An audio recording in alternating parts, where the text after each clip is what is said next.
أعوذ بكلمات الله التامة من غضبه وعقابه ومن شر عباده ومن همزات الشياطين وأن يحضرون. إن الحمد لله نحمده ونستهديه ونعوذ بالله من شرور أنفسنا ومن سيئات أعمالنا. من يهده الله فلا مضل له ومن يضلل فلا هادي له، وأشهد أن لا إله إلا الله وحده لا شريك له، وأشهد أن محمدًا عبده ورسوله صلوات الله وسلامه عليه وعلى آله وصحبه ومن تبعهم بإحسان إلى يوم الدين. Chers frères et sœurs en islam, qu'Allah subhanahu wa ta'ala nous aide à l'adorer convenablement et qu'il nous tienne par la main afin qu'on puisse suivre sa voie jusqu'à notre dernier souffle. Alhamdulillahi Rabbil Alamin, thumma alhamdulillahi Rabbil Alamin, alhamdulillahi Rabbil Alamin. Louange à Allah subhanahu wa ta'ala, lui qui nous a permis de boucler toute une année. Aujourd'hui, nous sommes le premier vendredi de ce nouvel an, chers frères et sœurs. Ce qui veut dire que nous tous, nous avons vu 12 mois s'achever par la grâce d'Allah subhanahu wa ta'ala. Alors lorsque tu te retrouves dans le nouvel an, tu dois savoir que tu ne l'as pas atteint parce que tu es intelligent ou parce que tu es fort, ou parce que tu es blanc ou parce que tu es noir. C'est par la grâce d'Allah subhanahu wa ta'ala. Alors tu dois pouvoir dire Alhamdulillahi Rabbil Alamin, parce que Dieu, il nous a prévenus en nous disant La in shakartum la azidannakum. Si vous êtes reconnaissant pour ma bienfaisance, alors j'augmenterai ma grâce pour vous.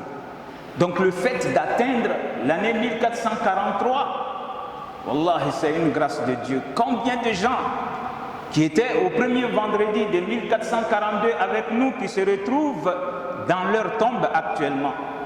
Combien parmi eux qui sont malades, qui sont alités dans des hôpitaux, que ce soit ici ou à l'extérieur d'ici, ou même qui soient alités chez eux à la maison, ils ne sont pas dans les conditions comme vous et moi. Donc on doit pouvoir dire Seigneur, merci. Lorsque nous sortons pour aller chercher nos subsistances, c'est sur ça que je voudrais qu'on fasse attention. L'être humain voudrait avoir l'aisance. Alors, le prophète sallallahu alayhi wa sallam, il nous a donné des options. Il y a des attitudes, des comportements, si vous pouvez les adopter, c'est sûr et certain que Allah subhanahu wa ta'ala, il vous facilitera la vie. Donc il y en a plusieurs, mais aujourd'hui nous allons nous arrêter à 7. Il y a 7 choses, il faut savoir les faire constamment dans sa vie.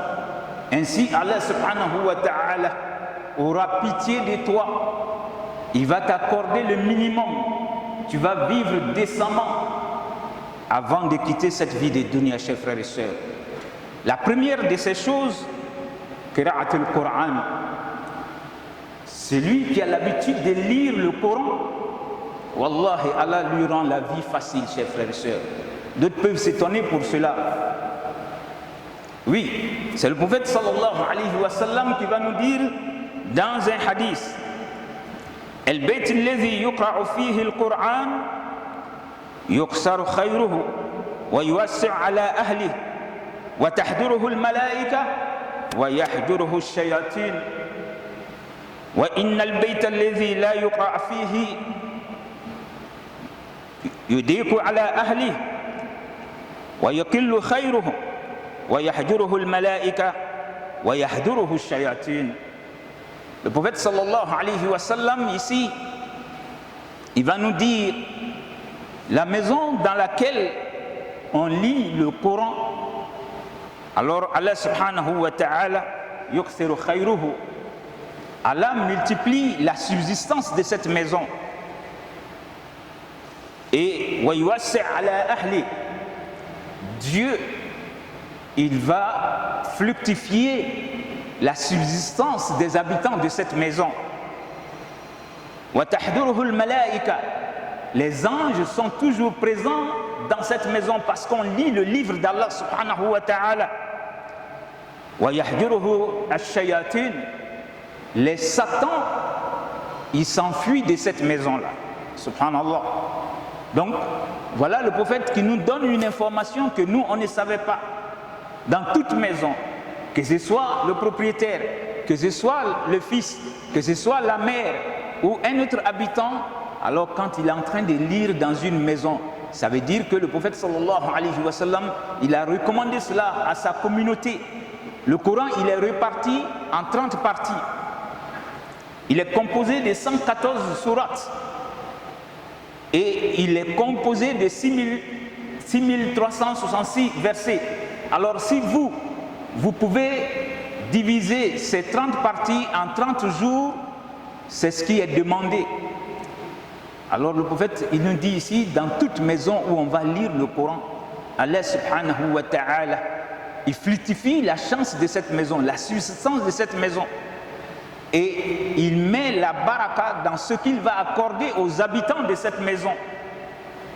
Alors cette maison est habitée par les anges et les satans s'enfuient de ce lieu. Par contre, la maison dans laquelle le Coran n'est pas lu, alors Allah subhanahu wa ta'ala, il va amoindrir la chance de cette maison. Les habitants sont toujours dans la gêne. Les anges fuient cette maison où on ne lit pas le Coran. Et dans cette maison, vous trouverez que les satans vont trouver leur refuge. Chers frères et sœurs, c'est pour vous dire, dans toute maison où les gens savent lire le Coran, wallahi, la baraka y est. Donc, mettons-nous à la lecture du Coran si on veut avoir l'aisance de cette vie de dunya. Donc le prophète, ma kana yantiqu anil hawa in huwa illa wahyun yuha. Tout ce qui vient de lui est une inspiration d'Allah subhanahu wa ta'ala. Nous on veut tout avoir, mais voilà le prophète qui est en train de nous expliquer comment avoir sa subsistance par une voie qui est tellement simple, chers frères et sœurs. Pour celui qui sait lire le Coran viendra intercéder pour toi le jour de la résurrection. Ne serait-ce que pour ça, on doit pouvoir lire ce livre, chers frères et sœurs.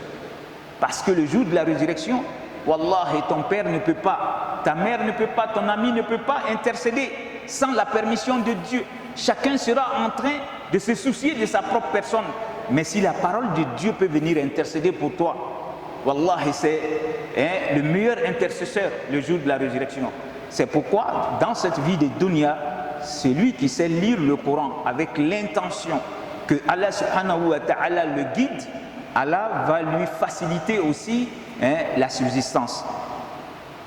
Alors, la deuxième chose, Allah subhanahu wa ta'ala, c'est as-salat ala nabi, le fait de prier sur le prophète sallallahu alayhi wa sallam. C'est le prophète qui va le dire. Si vous voulez avoir l'aisance dans votre vie, il faut avoir l'habitude de faire beaucoup de salat pour le prophète Mohammed en disant Allahumma salli ala Muhammad wa ala ali Muhammad.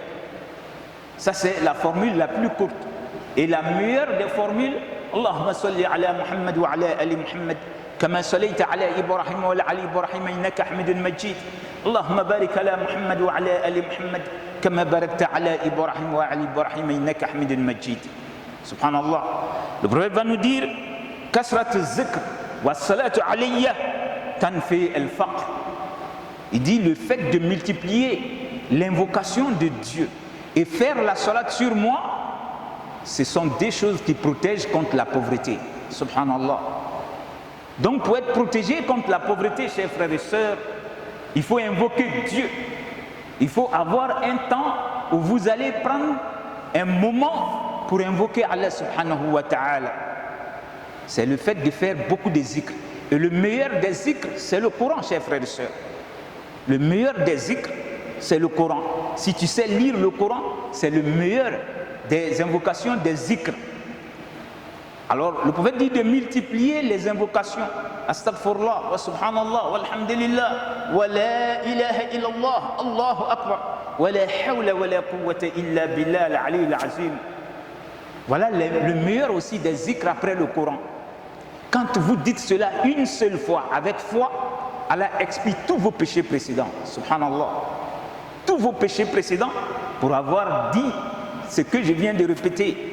Astaghfirullah wa subhanallah walhamdulillah wa la ilaha illallah Allahu akbar wa la hawla wa la quwwata illa billah al-ali al-azim. Alors, c'est des choses que les musulmans connaissent souvent, mais il faut faire le rappel pour que les gens sachent que celui qui sait répéter cela, ne serait-ce qu'une fois, il est pardonné. Et celui qui peut faire toute la journée en train de réciter cela, chers frères et sœurs, Dieu lui ouvre les portes de l'aisance. Donc, sa subsistance est assurée par Allah subhanahu wa ta'ala. Le prophète sallallahu alayhi wa sallam, une fois, l'un de ses disciples a dit: est-ce que je peux partager mes invocations? Je prends un tiers pour faire la salade sur toi. Ou bien tu voudrais que j'augmente? Le prophète dit: si tu augmentais, c'était mieux. Il va dire les 2 tiers.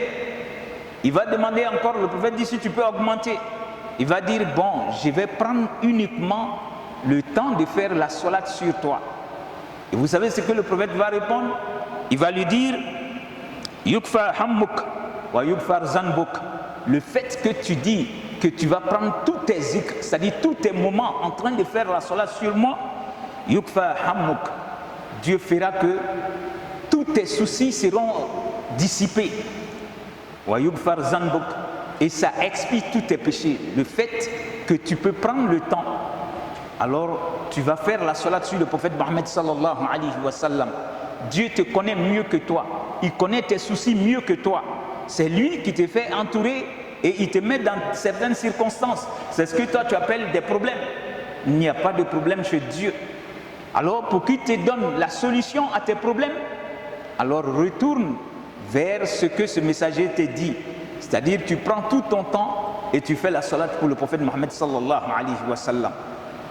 Ne serait-ce que faire simplement 100 fois par jour, si tu peux, 100 fois par jour. Le prophète va dire: man salla alayya fil yawm mi'ati salat qada Allah lahu mi'ati haja 70 minha fi akhiratihi wa 30 minha fi dunyahu. Celui qui peut faire la salat sur moi 100 fois par jour, Allah subhanahu wa ta'ala, il va dissiper 100% de ses soucis. 70 seront réservés pour le jour de la résurrection et 30% dans la vie de dunya. Pour dire que celui qui peut faire 100 fois la salade pour le prophète chaque jour, sois sûr et certain que ton au-delà est clair. Ta vie de dunya sera aisée aussi, chers frères et sœurs. Donc Allah subhanahu wa ta'ala nous facilite la salade sur le prophète, surtout ce jour qui est vendredi. Vous devez retourner tous vos zikrs, tout ce que vous avez à faire comme zikr, il faut le transformer en salade sur le prophète Mohammed sallallahu alayhi wa sallam. Si vous n'avez pas fait assez dans la nuit de vendredi, alors dans la journée de vendredi, faites la salade pour lui, beaucoup, abondamment. Il va même dire dans un autre hadith: celui qui peut faire la salade sur moi 80 fois après la prière de Asr de vendredi, Dieu lui pardonne 300 années de péché. Subhanallah. Est-ce que nous vivons 100 ans, chers frères et sœurs? 80 fois seulement le vendredi après la prière de Asr, Dieu te pardonne 300 ans de péché. Si tu peux te faire t'asseoir après ta prière, tu peux être assis après la prière de Asr, Allahumma salli ala Muhammad wa ala ali Muhammad. Tu fais cela 80 fois avant de quitter la mosquée. Allah subhanahu wa ta'ala te fait pardonner. Ça veut dire que c'est tous tes péchés qui sont expiés parce que toi tu as pu penser au messager et tu as fait la salade pour lui. Parce que Dieu lui-même nous dit: Inna Allah wa malaikatahu yusalluna ala nabi ya ayyuhallazina amanu sallu alayhi wa sallimu taslima. Dieu et les anges font la salade sur le prophète. Vous qui êtes croyants, faites-en. C'est Dieu même qui nous incite à le faire. Parce qu'en faisant la salade pour le prophète, c'est comme si on est en train de prier pour nous-mêmes. Parce que la salade qui est faite déjà par Dieu et les anges, ils sont acceptés. Et donc, si toi tu te mets dans le lot alors la récompense est que Dieu expie tous tes péchés et ton paradis sera garanti. Parce que celui qui sait penser au messager et prier pour lui le jour de la résurrection, si tu as des problèmes, c'est lui seul qui peut venir intercéder pour toi. Wallahi, ça ne sera pas ton cheikh, ça ne sera pas ton ami qui est imam, ça ne sera pas celui qui est en train de te leurrer dans cette vie de dunya. Mais le prophète pourra dire ummati, ummati, le jour où tout le monde sera en train de se cacher. Donc, la salat pour le prophète sallallahu alayhi wa sallam est aussi important, chers frères et sœurs. La troisième chose pour avoir l'aisance dans notre vie de dunya, kasratu dhikr al-maut, le fait de se rappeler constamment de la mort, chers frères et sœurs. Subhanallah. Wallah, si Dieu t'aide à te rappeler de la mort, c'est le prophète qui le dit aussi dans un hadith. Il va dire aksiru dhikr al-maut fa innahu yamhas az-zunub wa yuzhidu fi dunya fa in zakartumuhu fil ghina hadama wa in zakartumuhu fil faqr ardakum bi'ayshikum. Subhanallah. Le prophète dit rappelez-vous constamment de la mort. Si vous savez le faire, ça expie les péchés et ça fait détester cette vie de dunya. Comment ça fait détester la vie de dunya? Quelqu'un qui se rappelle de la mort, wallahi, quand il est riche, il regarde tout ce que j'ai amassé comme richesse. Mais voici, au début du nouvel an, est-ce que j'ai donné la zakat? C'est le dû des pauvres dans ma richesse. Donc si tu te rappelles de ta mort, alors tout de suite, après cette prière de vendredi, si tu n'avais pas encore fait ta zakat, parce que tu as vu 12 mois qui se sont écoulés, tu es en train de commencer un nouvel an, tu vas aller faire ton calcul. C'est toi seul qui sais ce qu'il y a dans ton épargne. Et donc tu calcules et tu divises cela par 40. Ce que ça te donne, c'est ce qui est ta zakat. Wallah, il ne faut pas attendre notre vendredi sans l'avoir fait. Parce que tu ne sais pas si tu vas finir ce mois de Muharram. Donc, quelqu'un qui pense à la mort, le prophète le dit ici dans ce hadith, quelqu'un qui pense constamment à la mort, quand il est pauvre, ça l'amène à se suffire avec ce qu'il a. Parce qu'il se dit, même si j'amasse toute dunya, le jour que je meurs, on ne m'enterre pas avec mes villas, avec mes voitures, avec ma richesse, on va m'enterrer avec mon linceul. Et donc, il se suffit avec ce qu'il a et il rend grâce à Allah subhanahu wa ta'ala, Dieu qui lui a permis d'être dans l'aisance, de manger à sa faim, de s'occuper de sa petite famille, d'être souvent même généreux et donner aux pauvres. Wallah, il ne va plus vouloir dire il faut que j'ai 100 villas à Abidjan et que j'en ai aussi en France, aux États-Unis. C'est le fait de penser à la mort qui vous ramène à ça. Ça vous ramène à être humble vis-à-vis d'Allah subhanahu wa ta'ala et lui rendre grâce pour ce qu'il a fait pour vous. Donc, le fait que quelqu'un sait chaque fois se rappeler de la mort, ça t'ouvre ta chance. Parce que ce que tu as, tu te trouves déjà riche avec ce que Dieu t'a accordé. Pour dire merci à Allah subhanahu wa ta'ala, ne regarde pas ceux qui sont en haut de toi. Regarde toujours ceux qui sont en train de t'envier. Wallahi, qui que tu sois, tu es au milieu. D'autres sont en train d'envier ta position, ta situation. D'autres sont en train de dire, Seigneur, si tu me donnais la bonne santé comme un tel, qui peut aller partout, il voit clair, il est en bonne santé, il peut aller faire son travail et revenir chez lui. Combien de milliardaires qui sont couchés dans les hôpitaux, que ce soit en Europe, aux États-Unis ou même ici, qui envient, toi, ta situation d'être en bonne santé. Donc le fait de penser à la mort amène l'homme à se raviser et à accepter sa situation et dire Seigneur merci. C'est pourquoi le prophète disait Alhamdulillah ala kulli hal. Wallahi, dans la situation que tu te trouves, dis-toi qu'il y a 1000 personnes qui sont en train de t'envier s'ils pouvaient être comme toi. Donc Allah subhanahu wa ta'ala nous amène à nous rappeler constamment aussi de la mort, chers frères et sœurs. Allah subhanahu wa ta'ala, il va faire que le prophète va nous donner une autre information qui sera la 4e et qui est très très très importante, que souvent d'autres ignorent. C'est le fait de dormir après la prière de Fajr. Le prophète nous dit de ne pas le faire. Quand vous avez fini de faire votre prière de Fajr, il faut rester éveillé en train de lire soit le Coran ou de faire les invocations jusqu'à ce que le soleil se lève. Si on prend l'exemple d'Abidjan actuellement, à partir de 5h10, on est dans la prière de Fajr. Tu ne dois plus dormir avant 6h30 parce que le soleil se lève à 6h11 ou bien 6h10, 15. Alors le prophète va nous dire pourquoi. Il va nous dire dans un hadith, il a trouvé une fois sa fille Fatima qui était couchée après la prière de Fajr. Il va lui dire Ya bunayyati qumi ishtaddi rizqa rabbik wa la takuni min al-ghafilin fa inna Allah yuqsimu arzaka an-nas ma bayna tulu'i al-fajr ila tulu'i ash-shams. Il va trouver sa fille qui s'était endormie après la prière de Fajr automatiquement. Alors il va dire ma fille, réveille-toi et implore la subsistance de ton Seigneur qui est Allah subhanahu wa ta'ala. Ne sois pas parmi les insouciants, les gens qui ne savent pas. Car Allah subhanahu wa ta'ala, il partage la subsistance, la chance des hommes, c'est-à-dire de ces créatures, après la prière de Fajr jusqu'au lever du soleil. Ça veut dire quoi? Lorsque on a fini de prier la prière de Fajr, c'est le moment que Dieu choisit maintenant pour partager nos chances. La subsistance qui te sera accordée, c'est en cette période-là que Dieu envoie des anges pour descendre avec. C'est pourquoi ce n'est pas un bon moment pour être couché.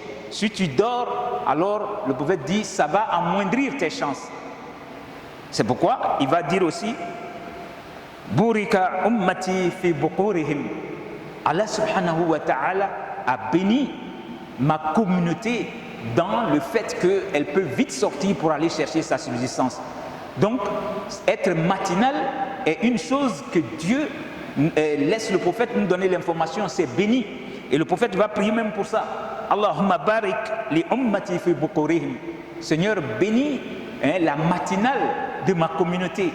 Le prophète Mohammed sallallahu alayhi wa sallam, il était le médecin de l'humanité. C'est lui qui peut nous dire des choses que nous, on ne peut pas comprendre. Combien de gens qui vont attendre jusqu'à 7 heures avant de se réveiller, chers frères et sœurs, souvent même qui sont musulmans, ils ont passé toute la nuit en train de faire des choses inutiles. Ils ne vont pas avoir leur fajr dans la communauté. Alors que le prophète va nous dire, sallallahu alayhi wa sallam, Man salla al-fajr fi jama'a, fa huwa fi zimmatillahi hatta yumsi. Wa man salla al-isha fi jama'a, fa huwa fi zimmatillahi hatta yusbih. Le prophète dit, quand tu peux avoir ta prière de Fajr dans la congrégation, à la mosquée, alors tu es sous protection de Dieu jusque le soir. Subhanallah. Et si tu peux avoir ta prière d'Isha dans la congrégation, c'est-à-dire dans la mosquée, alors tu es sous protection d'Allah subhanahu wa ta'ala jusqu'à la prière de Fajr. Une manière de vous dire que la prière de l'aube et la prière d'Isha sont deux prières importantes. C'est pourquoi il va nous dire aussi dans un hadith, si les gens savaient ce qu'il y avait entre, c'est-à-dire dans ces deux prières, même si on allait tout faire pour y arriver en rampant, on allait ramper pour avoir la mosquée dans ces deux prières, la prière de Fajr et la prière d'Isha. Ce sont des prières qui sont faites à des moments où, le matin surtout, il y a plein de gens qui dorment. Ils peuvent être dans toutes les prières sauf la prière de l'aube. D'autres aussi, ils se disent que bon, la prière d'Isha, ça peut être fait à tout moment. Alors ils ne la font pas en jama'a. Ils attendent au moment qui leur plaira pour faire cette prière-là. Donc pour vous dire, si vous ne voulez pas que Dieu amoindrisse votre chance, vous avez fini votre prière de l'aube, ne vous endormez pas automatiquement. Le prophète lui-même, il restait éveillé dans la mosquée, en train de faire ses invocations. C'est lorsque le soleil apparaît, alors il va faire 2 rakats. Et quand il fait 2 rakats, c'est après ça maintenant qu'il peut se reposer un peu parce que lui il a prié dans une partie de la nuit. Combien parmi nous qui le font se lever à 3h ou 3h30 ou 4h pour prier jusqu'à la prière de Fajr. Après la prière de Fajr qui sera à 5h passées, alors tu vas encore t'asseoir jusqu'à au moins 6h15 ou 20. Alors c'est dire que c'est après en ce moment-là qu'on peut se coucher un peu jusqu'à 7h afin de sortir rapidement pour aller vaguer à ses occupations. Le prophète aimait qu'on sorte rapidement matinalement, pour que Allah subhanahu wa ta'ala nous donne la chance et qu'il facilite cette subsistance-là pour nous. Donc Allah subhanahu wa ta'ala, il va le laisser nous donner encore une autre chance. Il va dire husnul khulq, le fait d'avoir dans sa vie le bon comportement, le bon caractère. Alors le prophète va dire sallallahu alayhi wa sallam, husnul khulq wa qaful aza yazidani fi rizq. Avoir le bon comportement et s'abstenir de causer du tort, voilà deux occasions qui permettent à l'homme d'avoir la bonne subsistance aussi. Donc Allah subhanahu wa ta'ala nous les facilite. Et ensuite, el amana, le fait que tu sois quelqu'un d'honnête. Si tu es honnête, Allah subhanahu wa ta'ala aime les gens qui sont honnêtes. C'est pourquoi le prophète va dire el amana rina. Il dit l'honnêteté c'est la richesse aussi. Quand vous êtes honnête, Allah subhanahu wa ta'ala fait que même les humains vont vous aimer. Vos semblables, ils vont dire ce gars, c'est quelqu'un avec qui on peut travailler. Il est honnête. Et donc quand vous êtes honnête, les gens, ils vont tout de suite être votre ami et ça vous ouvre les portes de la chance, chers frères et sœurs. Et enfin, an-nikah, le fait de se marier. D'autres vont dire, ah, le mariage aussi peut nous apporter la chance. Oui, parce que combien de jeunes aujourd'hui qui refusent de se marier sous prétexte que, ah ben, je vais prendre une femme, comment je vais la nourrir? Wallah, le prophète nous dit, altamisu ar-rizq bin nikah. Le prophète dit, cherchez la subsistance en vous mariant. Parce que dans un autre hadith, il va dire, quand vous prenez une femme et que vous l'amenez chez vous, Dieu fait qu'elle vient avec sa chance. Et si vous avez confiance en Dieu en vous mariant, alors Dieu promet qu'il va vous enrichir. Si vous avez confiance en Dieu, vous ne voulez pas commettre l'adultère, vous allez vous marier pour ne pas commettre l'adultère parce que Dieu voudrait qu'on se marie. En ce mois, sois sûr et certain que ton mariage t'apportera la subsistance facile. Donc qu'Allah subhanahu wa ta'ala nous facilite l'adoration et qu'on puisse suivre le prophète Muhammad sallallahu alayhi wa sallam. Subhanakallahumma wa bihamdik, fastaghfirullah, inna Allah ghafurur rahim.